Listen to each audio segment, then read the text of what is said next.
a major Ukrainian drone attack has plunged Russia even deeper into a fuel crisis. Russia's largest petrochemical complex has been struck again by Ukrainian drones. The Salvat petrochemical complex, one of Russia's largest and deep in the Bashkortostan region, was hit again by Ukrainian drones. The second attack in a week. This is bad news for Russia and Russians, but the Gazprom site has been subject to another terrorist drone attack. This is a statement from the Russian governor. We are assessing the extent of the damage. All emergency services are on scene and firefighting measures are underway, which is unusual because for a long time, Russia's policy was to try to downplay, to pretend these aren't the Ukrainians, to say that this was just a routine gas fire or some kind of accident. But increasingly, we're seeing that they just have to admit, because there's no other way to conceal it. They say, listen, the same complex was hit last week, which is humiliating for Russia, by the way, because, well, where are their air defenses? Are their air defenses so porous that Ukrainian drones just walk right through them? The answer appears to be, yeah, for sure. And Ukraine is expanding its targets. It was going after primarily refineries. Now it's adding export-bound pipelines, even as Moscow's refused to engage in any kind of peace agreements. And what's really crazy is that this is like absolutely, one, this petrochemical facility, I want to point out, it makes gasoline, important for civilian cars, diesel, very important for military vehicles, kerosene, which is important for heating in the Russian winter, and other petroleum products like liquefied gases, butyl alcohols, polyethylene, polystyrene, and ammonia. Ammonia is another explosive byproduct. So this is a large refinery. It's not clear that the whole refinery is taken offline, but again, it literally doesn't matter because Russia can't seem to stop these drone attacks. And what this is causing, though, is a fuel crisis that is really increasingly hitting Russians. We're seeing, it used to be that it was only in kind of remote Russian regions and in occupied Ukraine where there was large-scale fuel shortages. But now it is spreading. And we're seeing that Russia's key gasoline grades, 92 and 95, are just simply gone. And it's gone in central and southern Russian oblasts. So more and more of these more and more of the Russian public is now simply unable to get gas in their cars. They say diesel remains in surplus, again, probably because there's not that many cars on the civilian market that need it. And as they talk about, right, we saw them first in occupied Crimea and the Far East, but now we're seeing them in major Russian areas like Volga, southern and central region. They say there's not yet large lines in these regions, but pumps are running dry. Right in Belgorod, a filling station was found to have run out. Nearby stations also closed and ran out. So we're seeing growing shortages. 40% of Russia's fuel market, privately owned stations, not Gazprom government-owned stations, are most affected because they need 17%. They need to take out 70% loans to stockpile fuel, while major oil companies can at least continue to purchase fuel as normal. But again, they're trying to reassure the Russian public, saying these are temporary and caused by regional supply chain issues, which is not untrue. The issue is that the supply chain is being destroyed.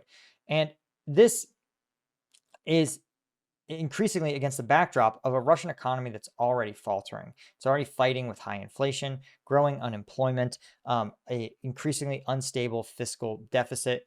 And again, the opportunities to punish the Russian government for their actions, and more importantly, to create a groundswell, not perhaps among the Russian rank and file, the average Russian, but most importantly among Russian oligarchs. Because remember, if you are a Russian oligarch that runs a shipping company, if you're a Russian oligarch that runs a mining company, even a telecom company, these are people who are all going to be directly affected by fuel prices and, more importantly, fuel availability.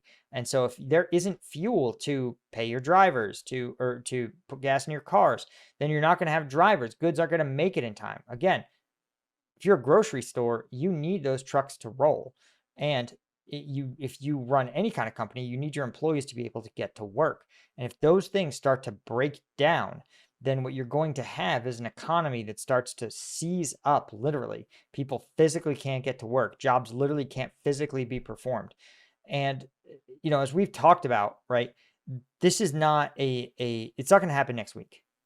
But a year from now, if these kind of gas shortages get worse and worse, it's sort of like saying, hey, some days you eat a little, some days you eat a lot, right? Some days you eat maintenance calories, sometimes you eat a little more, a little less. But if you eat a few less calories, 300 fewer calories every single day for weeks, you're going to start to feel a little bad and maybe look a little leaner. If you do it for months, you're going to start to look very lean and you're going to feel pretty rough. And if you do a calorie deficit truly for years, well, you might not last that long. And so that's sort of what Ukraine is inflicting on Russia. The fuel that powers the Russian economy is slowly getting drained away from Putin. And it's only a matter of time before Putin has to either start cracking down on his oligarchs or the oligarchs have to get together and tell Putin this war needs to end.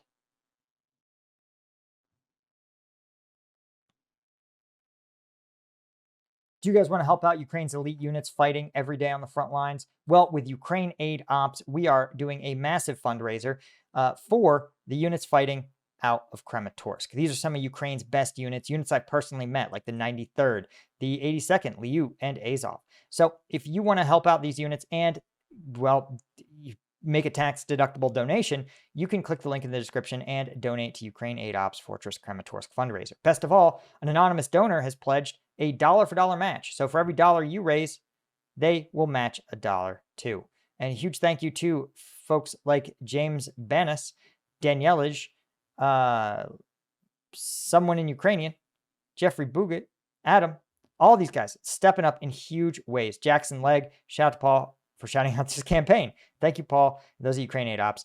And by the way, if you are a member and if you want to support my channel, you can become a member at combatvetnews.com. You guys know I increasingly am taking stances on issues that are controversial. It has cost me sponsors. It has cost me subscribers, but I know you guys have my back. And so if you value what I do, you can help me out, become a member. We actually, just Tuesday's video we took a look at was a thank you from the Liu Brigade. And these guys sent me literally like 4 back-to-back-to-back videos of them taking down Russian strike drones using some air defense equipment that we provided them.